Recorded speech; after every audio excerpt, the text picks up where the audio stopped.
I told him he wasn't enough for me anymore, and I thought he'd fight to keep me. Instead, he completely erased me from his life. I'm Cora, 27, and I seriously miscalculated how this would all play out. Rowan and I had been together for 9 months, and at first, everything was perfect. He'd surprise me with thoughtful gifts, plan cute dates, and always text back within minutes. But lately, he'd been slacking. Sometimes taking hours to respond, forgetting to compliment my new outfits, and twice he even fell asleep during our movie nights. My best friend Talia always says, "You train men how to treat you early or you'll regret it later." So, when Rowan started getting too comfortable, I decided to shake things up. Nothing crazy, just a small test to make him realize what he stood to lose. I'd tell him I needed more attention, that he wasn't enough for me anymore, and that I deserved better. Then he'd panic, beg for another chance, maybe even show up with flowers, and boom, relationship reset. So, I did it. I invited him over, sat him down, and told him straight, "Rowan, this isn't working for me anymore. You're not attentive enough, and honestly, I deserve better." I even added a dramatic pause for effect, but instead of the desperate pleading I expected, he just looked at me for a long moment, nodded, and said, "If that's how you feel, I won't waste any more of your time." Then he just left, like got up and walked out my door. No argument, no tears, no promising to change, nothing. I was shocked. That wasn't how this was supposed to go at all, but I figured he just needed time to process. He'd call later that night, maybe after a few drinks with his friends for courage, but my phone stayed silent. I checked it about 50 times before bed, convinced I'd missed a notification somehow. By morning, I was getting annoyed.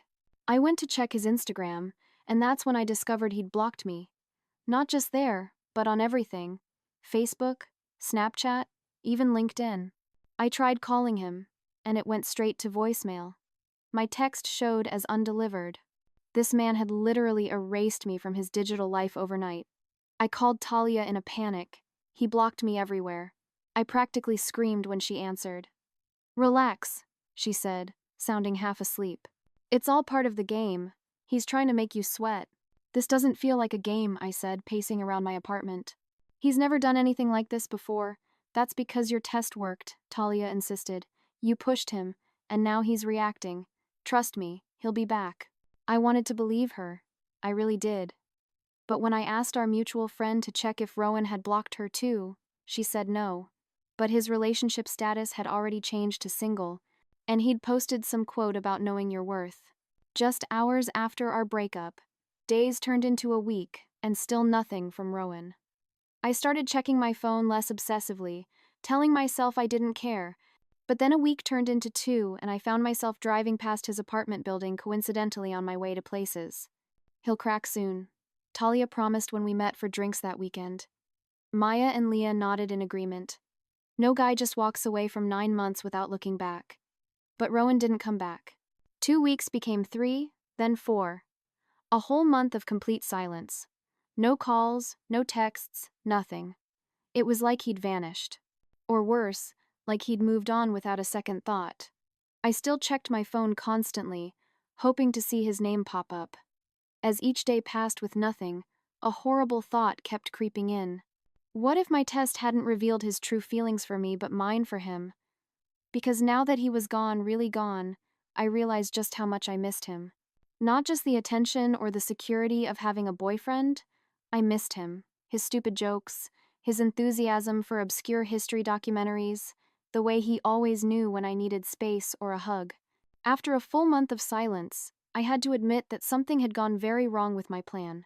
This was supposed to be a quick reset, not whatever this had become.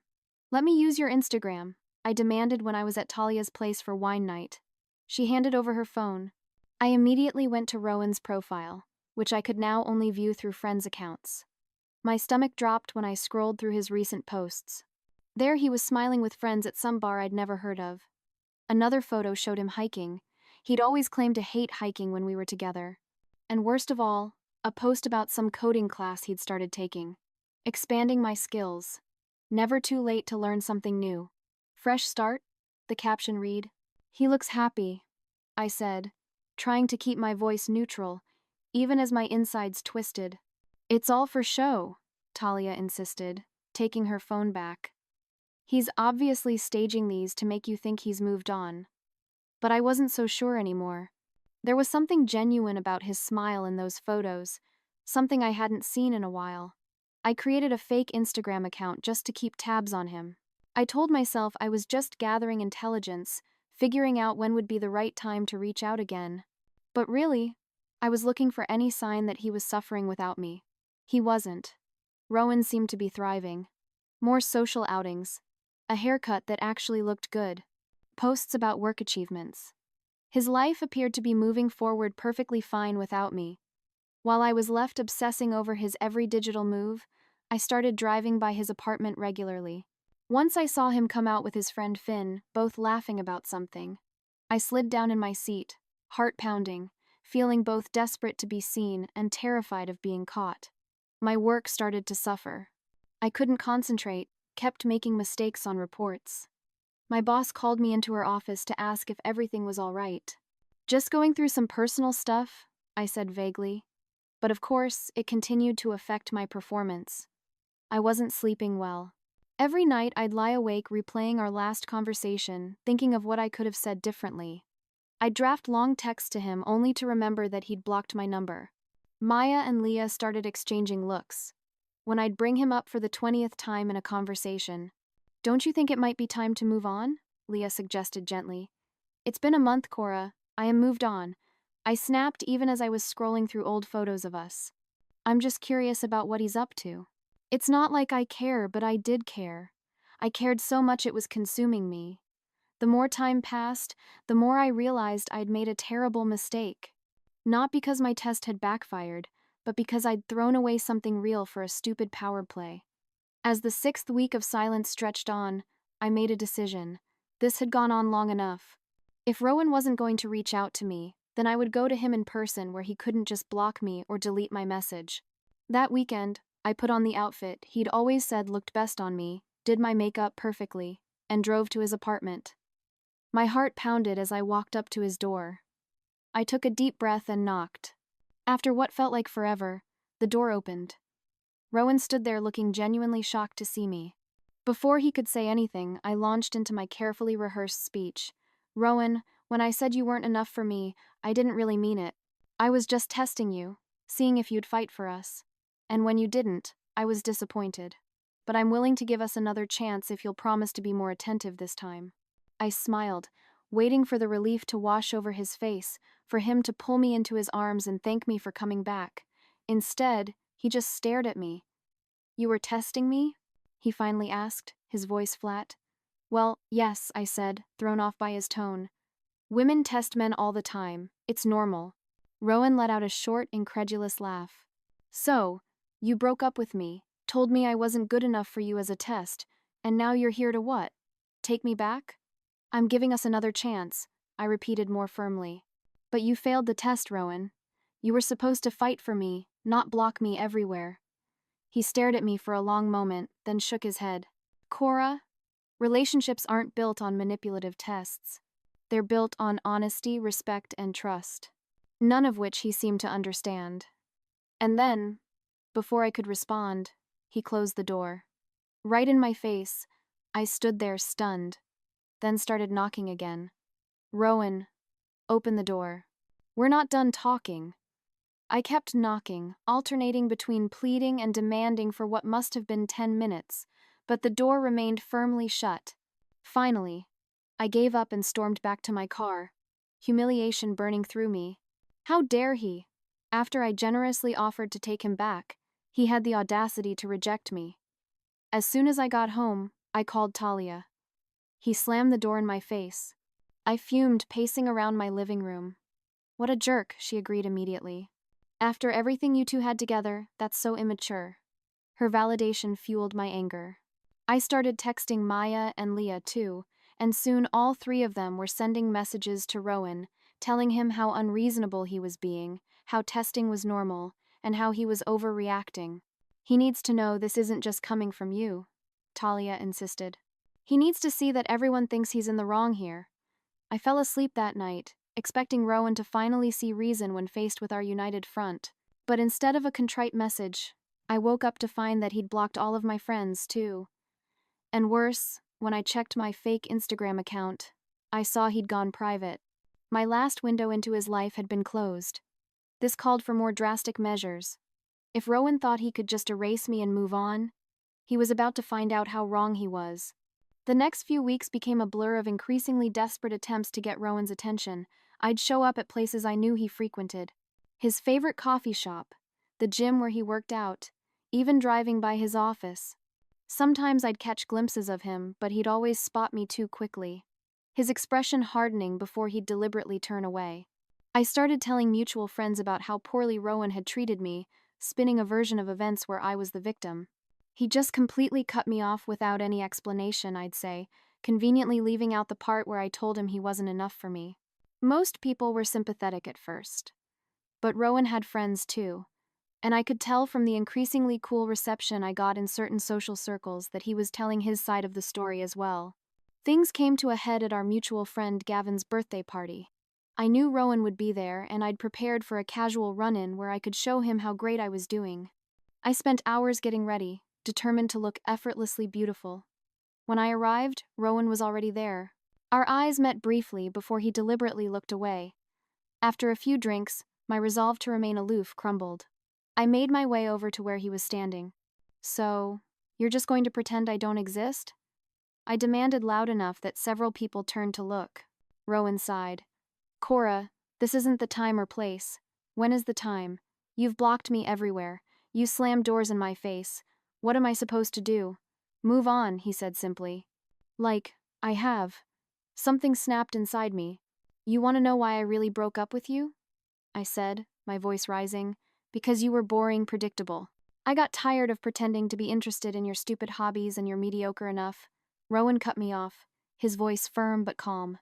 Then addressing the growing crowd of onlookers, he said, "I'm sorry about this. Cora and I broke up over a month ago. She told me I wasn't enough for her and that she deserved better." I tried to interrupt, but he continued. "I accepted her decision and chose to make a clean break. Since then, she's created fake accounts to monitor me, shown up at my apartment unannounced, and had her friends bombard me with messages." The room had gone uncomfortably quiet. Rowan pulled out his phone and showed a few people nearby. "Here are the texts from her and her friends, claiming she was just testing me. And here's the security footage from my apartment building showing her sitting in her car outside for hours last week." I felt the blood drain from my face. He had security footage, and he was showing people. "I've asked her repeatedly to leave me alone," Rowan concluded. "I'm sharing this now because I'm out of options." I looked around the room, expecting to see people rally to my defense. Instead, I saw uncomfortable expressions, averted gazes, and a few people looking at me with what could only be described as pity or disgust. "You're twisting everything," I said. But my voice sounded weak, even to my own ears. Leah gently touched my arm. "I think we should go," she said quietly. As she led me outside, I caught snippets of conversation behind us. Always thought there was something off about her. Can you imagine testing someone like that? Poor Rowan. I'd come to the party expecting to regain the upper hand. Instead, I just publicly destroyed what was left of my reputation. In the weeks that followed, my social circle shrank dramatically. People who'd been friendly before now took longer to respond to my texts, if they responded at all. Invitations dried up. Even Leah and Maya started keeping their distance. Only Talia remained steadfastly on my side. But even she had started suggesting that maybe it was time to focus on meeting someone new rather than wasting energy on Rowan. Then I saw it, a photo on a mutual friend's Instagram that made my stomach drop. Rowan with his arm around a woman I didn't recognize. She was pretty in an understated way, laughing at something off camera. The caption read, "Fun night with these two. Nice to see you happy at Rowan Mitchell. Happy with someone else." Just 3 months after we'd broken up, I immediately clicked on the tagged profile, Felicity Williams. Her account was public, giving me full access to her life. I spent hours scrolling through her photos, analyzing every detail. She was a graphic designer, had a small dog, seemed to like hiking and craft beer, 2 things Rowan had never expressed interest in when we were together. I compared myself to her obsessively. I was prettier, I decided. More stylish, certainly more fun. She looked like the type who'd be happy staying in on a Friday night. Rowan would be bored with her in no time. But as more photos of them together began appearing, I had to face an uncomfortable truth. Rowan didn't look bored. He looked genuinely happy, relaxed in a way he rarely had been with me. She's just a rebound. Talia insisted when I showed her the pictures. Men always go for the opposite of their ex right after a breakup. It never lasts. I clung to this theory desperately. Rowan and Felicity were doomed. He was just using her to get over me. Soon he'd realize his mistake and come back. But days turned into weeks, and Rowan and Felicity were still together. Meanwhile, my own life felt increasingly empty. Work was just something I endured. My friendships felt strained. Even Talia had started to sound exasperated when I brought up Rowan. I tried dating apps briefly, but found myself comparing every match to Rowan. After a few disastrous first dates, I gave up altogether. Instead, I doubled down on my monitoring of Rowan and Felicity's relationship. I created elaborate scenarios in my head about how she was wrong for him, how he must be miserable but putting on a brave face. I sent him messages from new numbers when I was feeling particularly desperate, only to be blocked again each time. Eventually, even Talia, Maya, and Leah staged a kind of intervention. "This isn't healthy, Cora," Leah said gently. "It's been months. You need to let this go." "I'm worried about you," Maya added. "You're not yourself anymore. All you talk about is Rowan." "He's moved on," Talia finally admitted. "And you need to as well." I nodded and promised I would try. But as soon as they left, I was back on social media searching for new photos of Rowan and Felicity, looking for any sign that their relationship was faltering. There were none. If anything, they seemed to be getting more serious. Rowan had started appearing in family photos on Felicity's account. They'd taken a weekend trip together. In every image, they looked content. The realization that I had truly lost Rowan, not just temporarily, but permanently, hit me with unexpected force. This wasn't how my story was supposed to end. I was supposed to be the one who moved on first, who found someone better, who showed Rowan what he'd lost. I decided to try one last time. 6 months after our breakup, I happened to spot Rowan and Felicity at a coffee shop near my apartment. I say happened to spot. But the truth is, I'd seen Rowan check in there on social media and deliberately went there hoping to run into them. They were sitting at a corner table, heads bent close together over something on Felicity's laptop. They looked so comfortable together, so in sync. A wave of jealousy washed over me. I approached their table, heart pounding. "Rowan," I said, forcing a smile. "What a surprise." They both looked up, Rowan's expression immediately shifting from relaxed to guarded. Felicity glanced between us, clearly recognizing me from Rowan's description. "Cora," Rowan acknowledged with a curt nod. "We were just leaving." "No, please," I said quickly. "I just want to talk. 5 minutes for closure." Rowan hesitated, then turned to Felicity. "Give us a minute." She nodded, squeezing his hand before gathering her things and heading to the counter. Keeping a respectful distance, but still within eyesight, I sat down across from Rowan, suddenly unsure what to say. "You look good," I finally offered. "What do you want, Cora?" Rowan asked, not unkindly, but with clear boundaries in his voice. "I just don't understand how you moved on so quickly," I blurted out. "We were together for 9 months. Didn't that mean anything to you?" Rowan sighed. "Of course it did. But our relationship ended the moment you decided I wasn't enough for you, and frankly, your behavior since then has only confirmed that ending things was the right decision. My behavior, I was hurt. You blocked me everywhere without even giving me a chance to explain." "There was nothing to explain," Rowan said firmly. "You were clear about what you wanted. I respected your decision and chose to make a clean break. It was a test," I insisted.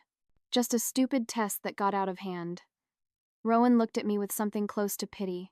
"Relationships shouldn't involve tests, Cora.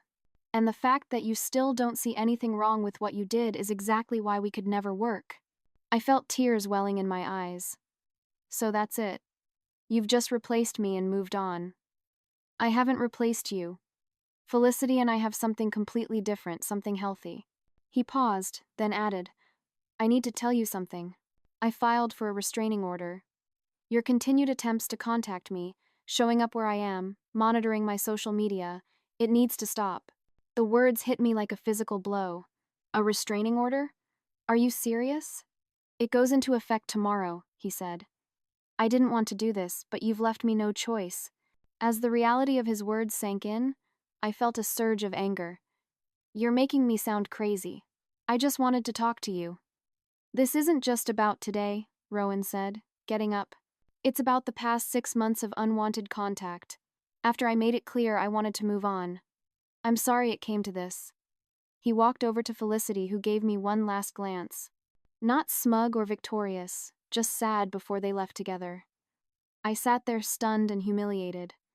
The coffee shop had gone oddly quiet, and I suddenly realized people at nearby tables were looking at me.